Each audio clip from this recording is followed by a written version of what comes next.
this is Matt here, Buckhorn Hill Outdoors. We're about 2 weeks away from bow season, so I've been out here in Central Texas, as you can see, making some brush blinds to bow hunt out of. I hunt East Texas a lot too, and I prefer hunting out of tree stands, but as you see around here, there's not just a whole lot of really tall trees to get good concealment, so brush blinds work better. Today I want to talk to you guys about building homemade brush blinds, and I really prefer that over the little pop-up blinds everybody else is bow hunting out of. And there's a couple of reasons for that. One is they're really cheap. I mean, I can make them for about $10 a piece. In fact, you can make them for free if you do it a certain way, and I've probably killed more deer out of those than I have the other way. But the reason I like them, there's a couple of reasons. One is I shoot recurves mostly nowadays, and they're tall. And I prefer standing up. I can shoot sitting down, but I prefer to stand up. And there's just not, I don't know of any store-bought blinds that will work and let you do that. Other reason is they're very comfortable and they're roomy. And a problem I've had, I've shot a number of animals out of bow blinds, commercial bow blinds before, but a lot of times when you're all blacked out inside and you open up that window, that makes a hole. And that hole is black, and depending on where you're at, that can really scare deer. Some places it's fine. You're hunting around places where the deer are used to that. They recognize that and associate that black hole with danger. And the way I set these up, you don't have that problem. Yesterday I was out here. I built a couple of them. It was hot and dirty work, but it's kind of fun. It doesn't take very long at all. And let me show you what I did and way I built it, and come on with me and I'll show you.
This is the outside of the bow blind I'm making, and it's real simple. You can do this in a lot of different ways. I normally don't use anything, but I just cut brush and stack it. In this case, for this video, I went to Walmart and I bought some cheap burlap, and you just get you some zip ties or rebar wire, just any kind of inexpensive wire.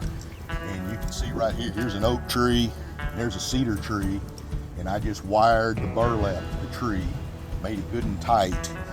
The number one thing I want to talk about this, once you find out where the deer are going to be and you've got your wind figured out and which way they're traveling, is you want to put this thing in the shade. top of this is open. It's not like a commercial pop-up blind. And being open, the shadier it is, the darker it's going to be inside, and the more natural camouflage you're going to have.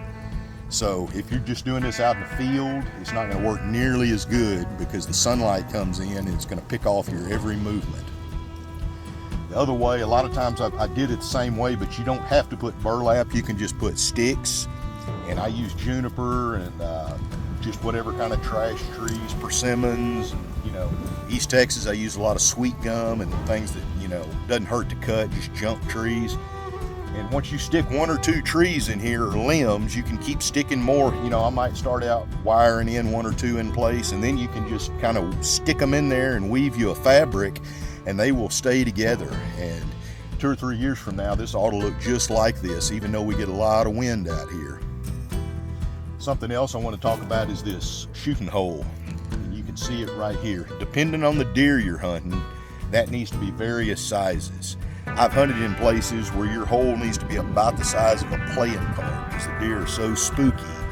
Just the smallest hole you can get away with. If you can get an arrow through it, that's about all you can do. I've also hunted in places where you can sit on a stool next to a big tree and you'll be okay.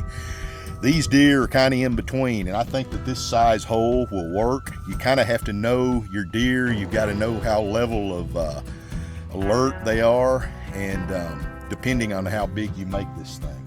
Real easy to do. There's no right or wrong way. Just, main thing is that you're concealed and it's overlooking a good place and that you are in the shade. So let's go around the inside and come in the back, and I'll show you what it looks like from in there.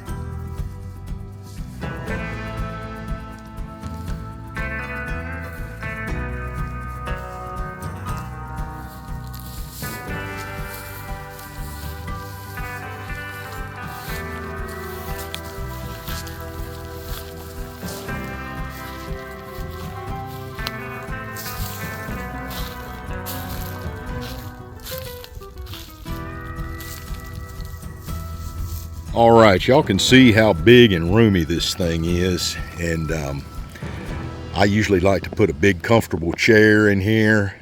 If I'm going to do an all-day hunt, I can bring a lunch or bottles of water, or heck, you can even bring an ice chest if it's hot and you're going to be out here all day. But I'm a little over 6 foot, 200 pounds, and this thing is probably, I don't know, it's about 10 foot wide, and I've got it about 7 foot tall.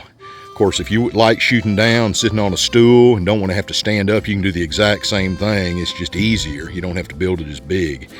But kind of what I showed you about, I just took a piece of burlap, one piece from Walmart, put some wire around trees in these spots, just wired it to it.